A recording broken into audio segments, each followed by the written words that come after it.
So as the Israel-Hamas war continues to rage on, its effects are seen across the world. And this comes as people in several nations took to the streets to show their support, in some cases for the Israelis and in some cases for the Palestinian people who are being pounded under a barrage of airstrikes by Israel.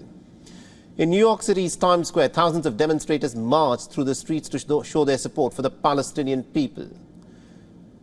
The protesters, many of whom wore face masks in some cases to conceal their identity, chanted slogans against the Israeli leadership.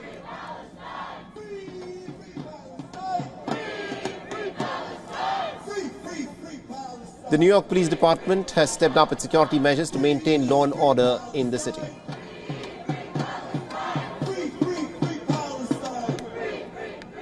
In London, thousands of pro-Palestinian protesters took to the streets calling for an immediate end to Israel's military actions on the Gaza Strip. The protesters, many of whom were waving Palestinian flags, gathered close to the Oxford Circus, from where they headed to the Downing Street. Chants were aimed at the governments of Britain and the United States for having supported Israel unconditionally without asking or calling for a ceasefire. The police has issued warnings that anyone with a flag expressing support for Hamas or other groups proscribed as terrorists in Britain would be arrested. But people turned up with the Palestinian flag.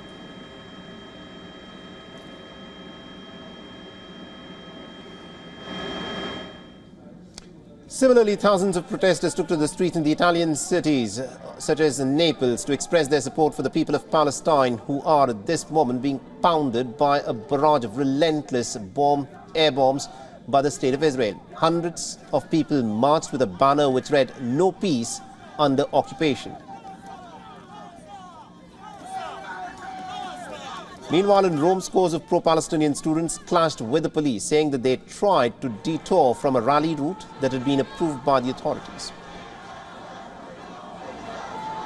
And this is the scene from Dusseldorf in Germany, where the pro-Palestinian protesters marched, chanting slogans in favor of Palestine. The posters were against the Israeli airstrikes. Meanwhile, India's eastern city of Kolkata, hundreds of people took to the streets to express their support for Palestine and demanded peace should prevail in the region. They said common sense should prevail in the region. Protesters also chanted that Israel had unlawfully captured the Palestinian land and is committing atrocities on innocent civilians. And similar scenes were at display at Pakistan's capital city, Islamabad, where people turned up in big numbers to show their support for the Palestinians, hoisting the Palestinian flags and also donning headbands. The protesters vocally expressed their opposition to Israel with chants of anti-Israel slogans filling the air. The march was part of the nationwide rallies under the Palestinian Solidarity Week from the 9th till the 15th of October. WION is now available in your country. Download the app now and get all the news on the move.